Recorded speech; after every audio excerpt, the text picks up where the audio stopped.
In 1911, an American professor was climbing a mountain in the Andes of Peru, hunting for a city no one had laid eyes on in 4 centuries. When the clouds parted, he saw something that would change archaeology forever: an entire city carved into the stone at the top of the world.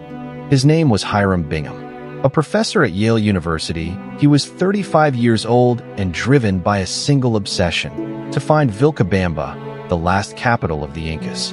He never imagined he would find something even greater. And the strangest part is that the city had never truly been lost. The world simply didn't know it was there. Bingham was on horseback, soaked to the bone, climbing a treacherous trail through the Peruvian cloud forest in July of 1911. For days he had been descending the valley of the Urubamba River, a canyon cut between vertical walls 1,000 meters high. At every bend, he asked the local people whether there were any ruins nearby. One rainy night, in a dark hut, a Quechua farmer named Melchor Artiga told Bingham, through the interpreter, that yes, there were old stone houses high on the mountain ahead. He had climbed up there himself. Bingham, skeptical, offered him half a silver sol to act as guide. Half a sol was roughly enough to eat for a day. The next morning, July 24th, 1911, Bingham began the climb. The trail was a steep zigzag, slick with mud, hemmed in by vegetation that nearly swallowed the path. He took a local boy along as a guide. After 2 hours of slipping and sliding, he reached a saddle between two peaks. And there, among the clouds, he saw it. Bingham was left speechless. Ahead of him, stone terraces cascaded down the mountain like giant staircases. And above the terraces, rising along the ridge, stood an entire city of granite. Temples, houses, plazas, stairways, all of it intact. No one had lived there in centuries, yet nothing had collapsed. He took photographs with a Kodak. He scribbled notes in his field journal. And he went home believing he had found Vilcabamba. Only after his death would the truth come out. That place was not Vilcabamba. It was something else. It was Machu Picchu. The name means Old Mountain in Quechua. It isn't the original name, that one we still don't know. But it's the name that stuck. And to this day, more than 100 years later, no one is absolutely certain why it was built or why it was abandoned. To understand Machu Picchu, you need to grasp one thing. It was built on a saddle between two mountains at 2,400 meters above sea level on steep, unstable ground in the middle of an earthquake zone with 400-meter drops on either side. By all physical logic, it should not be standing. But it is. And the reason is one of the most astonishing feats of engineering in human history. Let's start with the stones. The Incas used no mortar, no cement, nothing to bind one stone to another. They simply cut blocks of granite, some weighing tons, and fitted them together with such absurd precision that, even today, you cannot slide the blade of a knife between two stones. And we're not talking about square blocks. Some have 12 corners, others 32. Each stone is a unique puzzle piece, cut to lock perfectly into its neighbors. No paper blueprints, no metal tools, just stone, wood, rope, and the human mind. And there's a reason for that obsession with precision. The Andes are one of the most seismic regions on the planet. When an earthquake strikes Machu Picchu, the stones don't move as a single mass, they dance. Each stone lifts, settles back into place, and the wall stays standing. Modern buildings nearby collapse. Machu Picchu does not. This was proven in 1950. A powerful earthquake destroyed much of the modern town below, called Aguas Calientes. Machu Picchu, high above, barely lost a single stone. 5 centuries after it was built, it was still doing its job. Now look at the terraces. Those green steps descending the mountain aren't just for farming. They're a system of geological stabilization. Each terrace has several layers: coarse gravel at the bottom, fine gravel above it, fertile soil on top. Rainwater drains through from within without flooding. That's why the city never slid down the mountainside. And the water? The water of Machu Picchu comes from springs on the mountain, channeled through stone conduits for kilometers into the heart of the city. It flows through 16 ceremonial fountains, one on each level. People drank from that water 500 years ago, and even today, it still runs clean. But who built this? And when? And above all, what for? The most likely answer today, after decades of research, is this. Machu Picchu was built around 1450 by the Emperor Pachacuti, the ninth Sapa Inca. Pachacuti is regarded as the Alexander the Great of the Andean world. In 50 years, he transformed a small kingdom in the Cusco Valley into the largest empire South America had ever seen. His empire was called Toantinsuyo, the four regions united. It stretched from present-day Colombia to Chile, rising and falling along the spine of the Andes. More than 10 million people lived under the law of the Sapa Inca. And Machu Picchu, for him, was probably no ordinary city. It was a royal estate, a sacred retreat. Picture a modern president building Camp David on an Andean peak. Only without roads, without a bulldozer, without a crane. Just thousands of workers organized through a system of communal labor called the MITA, in which every citizen of the empire owed a few months of work each year to the crown. Those workers managed, in a little over 50 years, to move 20-ton blocks of granite along mountain trails, to cut those stones with millimeter precision, to stack them into terraces thousands of meters up, and to build an entire city. No wheel, no iron, no written plans, just oral engineering, tradition, and MITA. At its height, Machu Picchu had around 750 inhabitants. Priests, astronomers, servants, artisans. It wasn't a fortress, it was a ceremonial center and an elite residence. It had temples, a palace for the Sapa Inca, workshops, communal kitchens, and separate quarters for each social group. At the heart of the city, at its highest point, stands a carved stone called the Intihuatana, the hitching post of the sun. At the June and December solstices, the shadow of the stone aligns exactly with the angle of the sun. It's not decoration. It's precision astronomy worked into solid stone. At the June solstice, the first ray of dawn enters a specific window in the temple of the sun and illuminates exactly a sacred rock on the floor. Aligned. Perfect. Every year, for more than 500 years, without fail. Inca astronomers were already measuring the year to within hours, without a telescope. And how did they know all of this? How did they record it? Without writing, without an alphabet, the Incas used a technology called the quipu, cords with knots. Colors, positions, lengths, and types of not recorded quantities, calendars, and probably even narratives. Some quipus remain a mystery to archaeology to this day. Machu Picchu stayed inhabited for about 80 years. Then it was quietly emptied. Not destroyed, not invaded, just abandoned. The most widely accepted answer is, the Spanish arrived. In 1532, Francisco Pizarro landed on the coast of Peru with fewer than 200 men. He captured the Emperor Atahualpa, extracted a ransom in gold that filled an entire room, executed Atahualpa anyway, and began to control the Inca Empire from within. The conquest was swift and brutal. Cusco fell. The temples were looted. The Inca roads were used by the Spanish themselves to speed up the conquest. And the surviving Inca elite retreated into the interior, to a city hidden in the jungle called Vilcabamba. But Machu Picchu was not Vilcabamba. It was something else.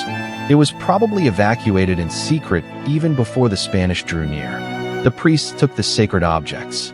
They shut the doors, and they left the city in silence, almost untouched. The Spanish never found Machu Picchu. The trails were slowly swallowed by the forest. The cloud sealed off the pass nearly every day, and the city stayed there at the top of the mountain, cloaked in vines, for almost 400 years. But, and this is the important part, the local people always knew it was there. Quechua farmers planted crops on the terraces. They grazed llamas among the ruins. They knew the way. They simply had no idea of its historical importance. To them, it was just the old ruins. When Bingham arrived in 1911, he wasn't even the first foreigner. Some years earlier, German maps had already marked the site. Merchants had passed through. A farmer had even recorded the name Machu Picchu in a diary in 1902. But Bingham was the first to photograph it, publish it, and present the city to the world. In 1913, National Geographic magazine devoted an entire issue to Machu Picchu. Bingham's black and white photographs crossed the Atlantic. Newspapers in Europe and the United States ran headlines: "Lost City of the Incas Found in the Andes." The world went wild. Bingham returned to Peru several times in the following years. He excavated, cataloged, took thousands of photographs. He carried more than 40,000 artifacts back to Yale: pieces of pottery, bones, tools. That would become a problem later on. It took Peru nearly a century to win the material back. In the decades that followed, Peruvian and international archaeologists studied every stone of the site. They found cemeteries. They mapped astronomical alignments. They scanned the city with lasers. And they confirmed, through radiocarbon analysis and comparison with Spanish chronicles, that yes, Pachacuti ordered it built around 1450. Analyzing the skeletons of the inhabitants, they discovered another curious fact. The people who lived at Machu Picchu came from every corner of the empire. From northern Bolivia, from the Peruvian coast, from the Titicaca region. Machu Picchu was a cross-section of Tawantinsuyu itself. In 1983, UNESCO declared Machu Picchu a World Heritage Site.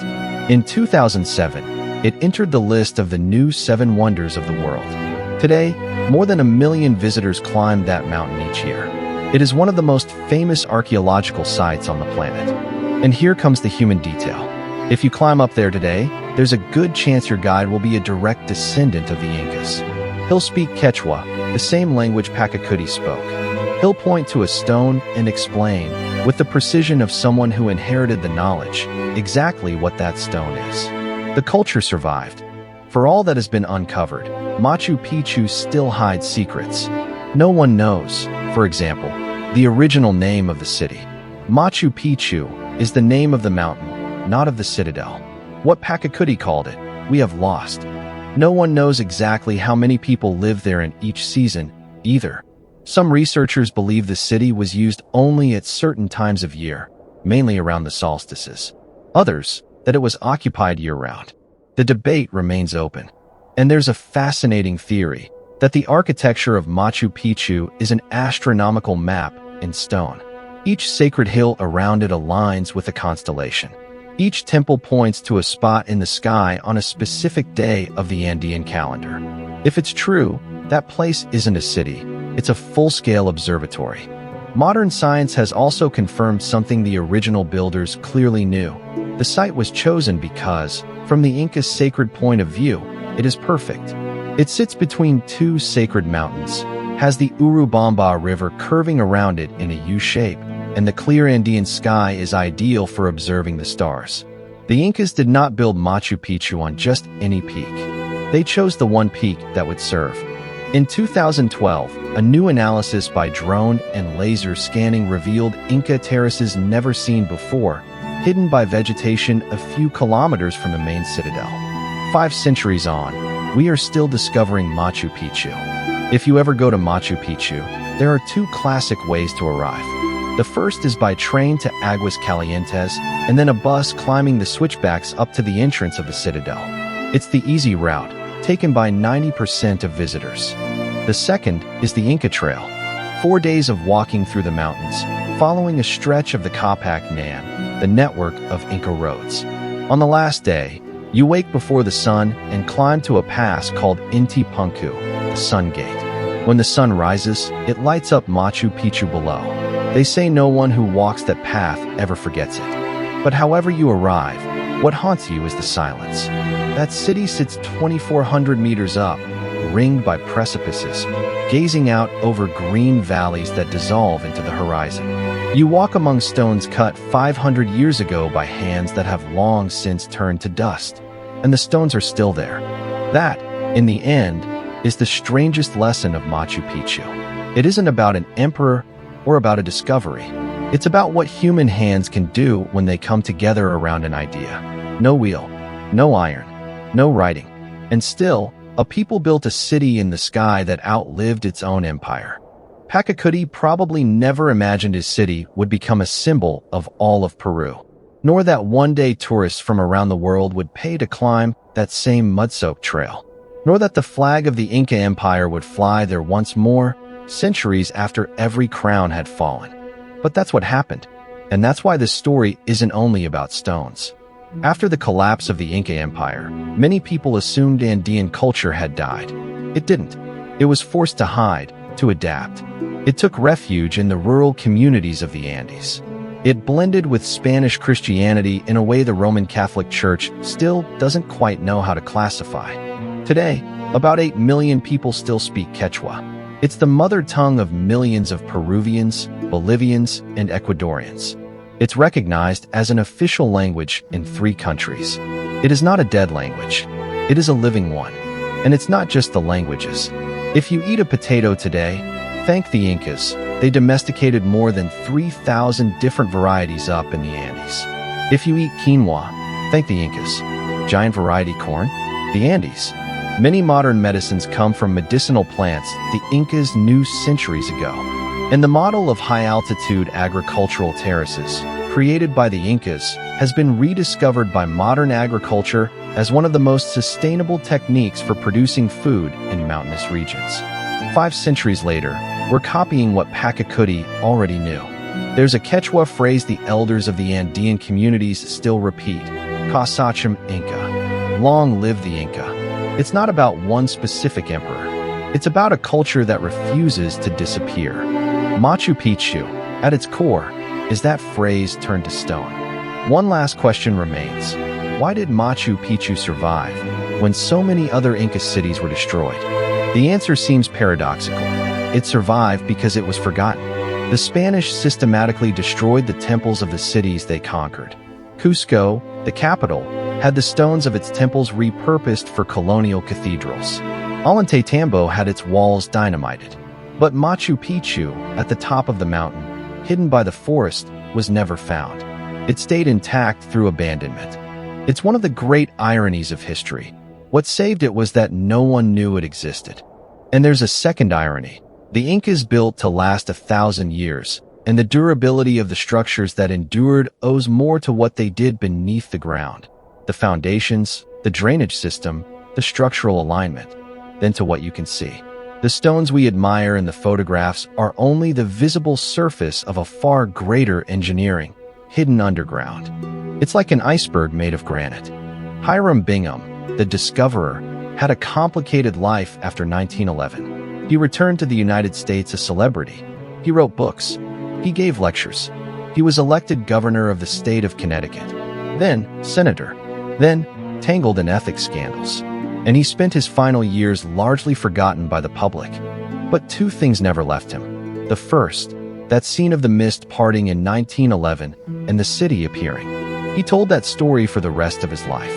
The second, a growing sense of guilt in the late 1940s over having carried so many artifacts from Peru to Yale. Before he died, he began to argue for their return. Bingham died in 1956. He didn't live to see the return happen.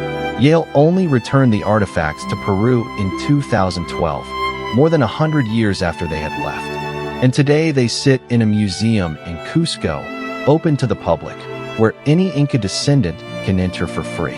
It's a fitting ending for a story that began with a foreigner climbing a mountain in search of a city the local people had always known was there. If you strip everything away, the mystery, the Spanish, Bingham, the tourism, what's left is this: a people with no writing, no wheel, no iron, no horses, no gunpowder, built a city 2,400 meters high, carved into granite, aligned with the sun, able to survive earthquakes for half a millennium. And they did it with communal labor, oral tradition, and patient observation of nature. Machu Picchu isn't about Inca magic. It isn't about aliens. It isn't about some lost technology. It's about something even more impressive, about what ordinary human beings can accomplish when they organize around a purpose across generations. And that's the part no one can steal or bury. Not the Spanish, not time, not the forest. The city is still there, silent, wrapped in clouds, waiting for the next dawn, the next solstice, the next visitor who arrives breathless at the sun gate and falls silent without knowing why. If you ever go, climb early. Get there before the clouds part. And wait. When the mist lifts and the stones appear, you'll understand what Bingham felt in 1911. And you'll understand something more. Whoever built that place wasn't building a city. They were building a promise for the grandchildren of the grandchildren of their grandchildren. And if you love history told the way it deserves to be told, grand, real, and impossible to forget, subscribe to World and Stories. The world is full of stories like this one, waiting to be told right. A city at the top of the world, built without the wheel by a people who already knew how to read the stars. Lost for 400 years, found by chance on a rainy morning, and now living again in every foot that climbs that mountain. Machu Picchu. Until the next story.